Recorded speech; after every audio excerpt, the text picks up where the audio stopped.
Welcome to the Animate tutorial rigging. In this tutorial, I'm going to show you a way to link your character's body parts together so that when you animate, they work together. But just to pick up where we left off last time, after we created the first patch for our arm, I continued to create the rest of the patches. So as you see now, there are no dark lines where they were previously.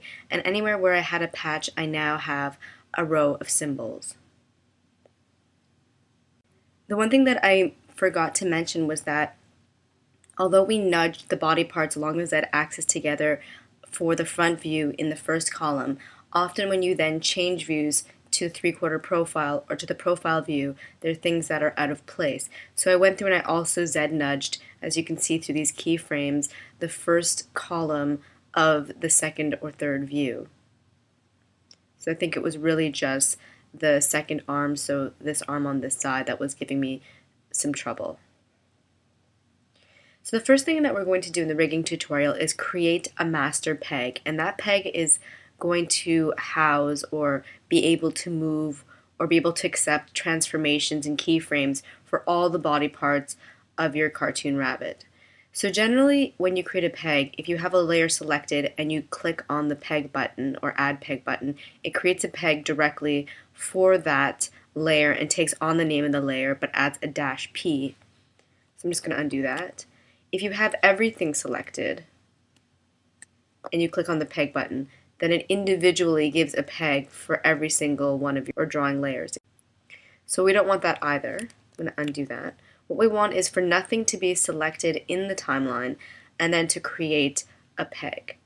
This puts the peg all the way at the bottom of your layer stack. Then if you select the last layer and then shift select the top layer and then drag it over your peg, they now are all attached to your peg. And you can see this by the way that they're indented. You can see this little black indentation line. And if I actually click on this light gray arrow here, you can collapse the entire character in its peg. So the next thing I'm going to do is rename the peg. And I'm going to rename it Karate Rabbit _ master -peg. Like that. So one way of rigging, which is not the method that we're going to use, but that I'll show you anyway, is called the hierarchy. And the way that you do that is that you attach the hand to the forearm and the forearm to the upper arm. So if I select the hand in the camera view with the transform tool, you'll see it appear here in the timeline. Then what I can do is click and drag it above the forearm. And you see that it's disappeared. So if I then uncollapse the forearm, I'm just going to drag this out here, you can see that the hand is attached to it, and you can tell this because of its indentation. So just as all these layers are attached to the master peg, this hand is now attached to the forearm. Then I can do the same thing by dragging the forearm over the arm. So now the hand, the forearm are attached to the arm. So if I select this arm in the timeline, then in the camera view I can rotate the entire group. I can then either click here in the timeline again and rotate the group again, or I can just click on an individual body part and rotate it. So right now that seems pretty good, but the problem is that you can't move these pieces individually. For example, if I wanted to stretch this arm out but keep the hand exactly as is, that's impossible. The hand is getting scaled with this arm. So there's sort of a lack of flexibility when you use a hierarchy method. So let's just undo that.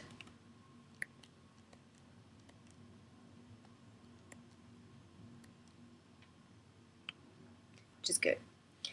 So the other method that you could use is by adding a peg. So using this button to add a peg to your drawing layers. And this is actually a pretty good method, except for the one fact that pegs have an embedded pivot that cannot be animated over time.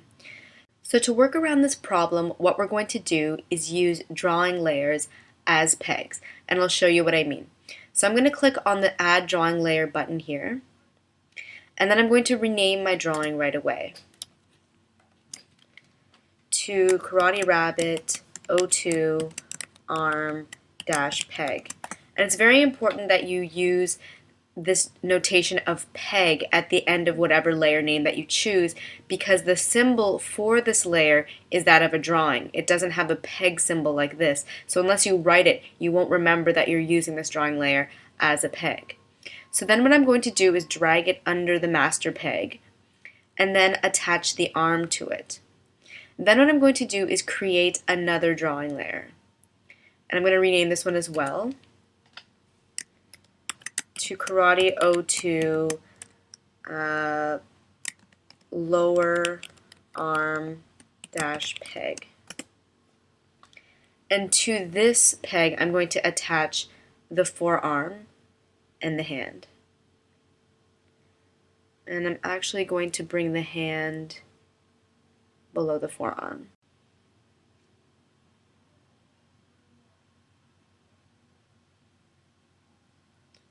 Like that. So right now, if we collapse the entire thing, for our Karate Rabbit, oh, so this isn't attached. I'm going to attach the lower arm to the arm peg. So right now, if we collapse the Karate Rabbit O2 arm peg, or if we uncollapse it rather, you'll see that inside you have just the arm, so this upper part, and then you have a second peg called Karate Rabbit O2 lower arm peg. And then if we uncollapse that, you'll see you have the forearm and the hand. So the forearm and the hand. So now if you want, you can individually scale something, but at the same time, you can rotate the entire arm. Oh, this brings me to a point that I still have to set the pivot for this as well. But what I'm saying is you can in fact rotate and scale individually. So you can use this as a group, or you can use the pieces individually, so you get that maximum flexibility. But as you just witnessed, we still need to set the pivot when you do something like this, because these drawing layers haven't had their pivots set for them yet. So the pivot that we want to use for the lower arm would in fact be the pivot for the forearm. So we want the pivot for this group, the hand and the lower arm, to be at the same place that it is for the lower arm, and that's sort of in this elbow joint. And the place that we would like the pivot for the arm peg is the upper arm pivot, so at the shoulder. So to do this, I'm going to add an empty drawing, so that's this right here, to my Karate Rabbit O2 arm peg. And I'm going to extend that entire layer for now, the exposures of that layer, to frame 20, and I can do this by right-clicking and choosing the menu item Extend Exposure, or by using the keyboard shortcut F5. Then what I'm going to do is actually go into the symbol for the upper arm, and then on the Karate Rabbit O2 arm layer, so not the patch layer, but this layer, I'm going to right-click and select Copy Cells from Timeline, or you can use the keyboard shortcut Command-C for Mac or Control-C for Windows. Then I'm going to exit the symbol, and I'm going to select the first cell for the Karate Rabbit O2 arm peg, right-click again, and select the menu item Paste Special. Then from the Advanced tab, I'm going to select the option Update Drawing Pivot, and click on OK or hit Enter. So as you may have noticed, the pivot that was sort of around here on the chest, between the chest and the arm, jumped to where it should be on the shoulder. Then what I'm going to do is click on the forearm layer and do the same thing. Oh, first of all, I need to create an empty drawing for my Karate Rabbit O2 lower arm peg. I'm going to do the same thing and extend the exposure to 20. Then I'm going to go to the forearm layer, do my copy, click on the lower arm peg, and then instead of selecting Paste Special, I'm going to select Paste Special again. And as you notice, the pivot now appears in the correct spot on the elbow. And what Paste Special again does is it just repeats whatever action it performed in the Paste Special prior. And so that looks pretty good. And let's try the rotation now and see if it works a bit better. So I'll rotate the entire arm, I'll rotate just from the elbow, and I'll rotate just from the hand. So that looks pretty good. So it looks like there's a few things that you need to fix. So that would be the tail. So the Z nudging, due to this reordering, usually has to be adjusted. One thing I did add, which I didn't show in this tutorial, is that I added the timeline view toolbar, which you do by going to Windows, Toolbar, Timeline View, and it brought up this toolbar. And then what I did is I added this button at the end, which is called the Center on Selection button. And I find this button very useful. And you can get this button right-clicking on it and selecting the option Customize. Right now you can see Center on Selection in the toolbar window, but where it actually was, and where you'll probably find it, is at the bottom of the Available Tools window. Or not at the bottom. Actually closer to the top here, Center on Selection. So what I did is I selected it from this side. I clicked on this arrow button here to bring it to my toolbar window, and I clicked on either Apply or OK. And it appears at the end of my toolbar. So what I can do with this is if I select a body part in the camera view, such as the tail, with the Transform tool, and then in the timeline I click on the Center on Selection button, it'll take me to that layer in the timeline, that body parts layer. And so now what I can do is I can click back in the camera view and use Alt up arrow to nudge it backwards until it goes behind the arm. So now what I'm going to do is continue to rig the cartoon rabbit, but I'm probably going to speed up this part of the video. After I'm through, I'll go over with you what I did in the timeline so that you can have a clear idea of what should be connected to what.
Okay, so let's go over the way that I structured the Karate Rabbit.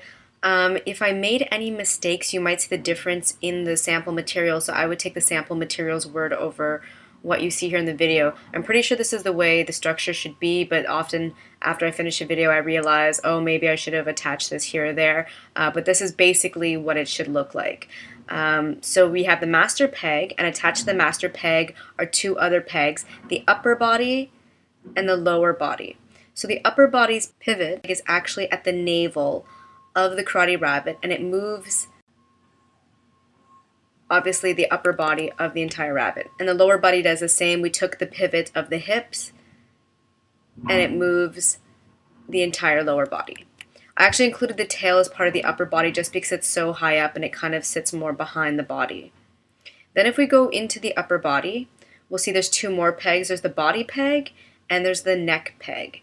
So the body peg is divided into the body, the two arms, and the tail. And then each arm consequently is divided into the arm and the upper arm, the lower arm. And then if we look at the neck, we have the head and the neck. So the head is divided into the facial features and the actual face, the actual blank head without, or blank face without any of the facial features. And the facial features is broken into the mouth, nose, the two eyes, and every eye includes the eyelid, the pupil, and the eyeball. So those three.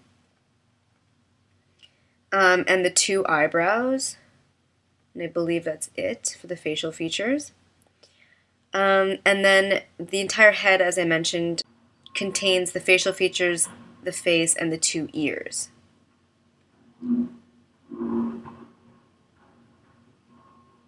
Then if we look at the lower body, we have the two legs and the hips. And every leg is divided into the entire leg and then the lower leg, which operates the tibia and the foot. So you're going to have the sample material, so you'll be able to examine the structure in further detail. So there are a few things that I did in the fast-forwarded part, or the time-lapse part of the video, that I'd like to explain. First of all, the recording software that I'm using to record these videos unfortunately uses the keyboard shortcut F5 to turn on and off one of its functions, so I didn't use it, but the fastest way really to extend the exposures for these drawing elements / pegs is really to use F5, so you should use it as much as possible and not use the right clicking. Secondly, the only peg I have to say actually that I didn't copy and paste special a pivot for was the facial features. I actually had to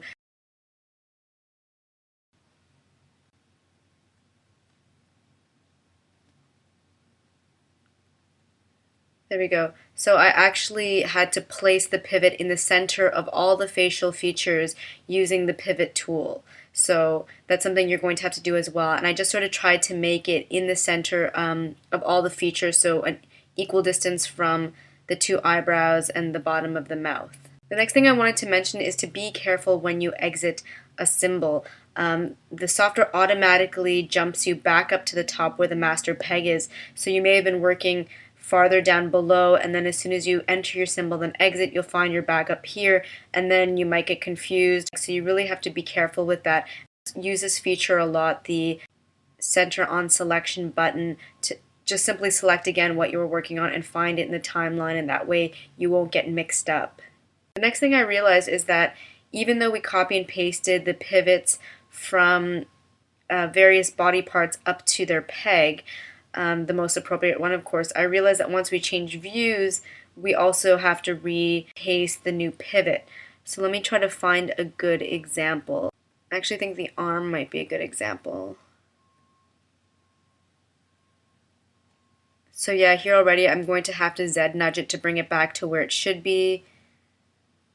Actually, let me use the second one here to begin with, but also what I should really do is the pivot is fine here, and then as soon as I get to frame 9, the pivot actually changes. It's no longer there, it should be here.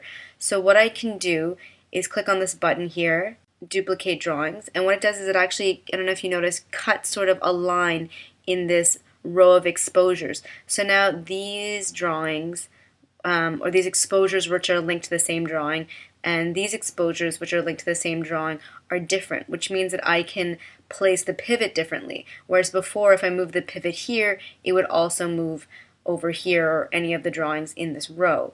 So now what I can do is go down to the arm, enter the symbol. From the 3/4 view, I can copy again. I can exit the symbol.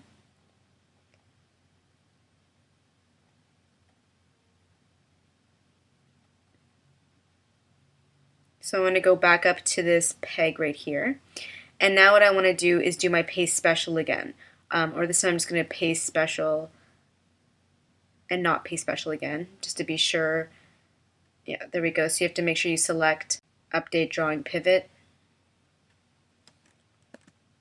And then as you see, the pivot went to the proper place. So you're going to have to go through and do that for all of these drawing layers / pegs, as well as go through and Z-nudge anything that's been displaced once more. Lastly, I realized that it might be a bit confusing that I named this peg here body. I think what I really meant to name it, so I'm going to rename it right now, is torso. Because there's an upper body and a lower body, I don't think it's super clear what's going on here, so let's try that. So in the upper body peg, we have the torso, which links the body and the arms, which I think might just distinguish the difference and make it a little bit clearer.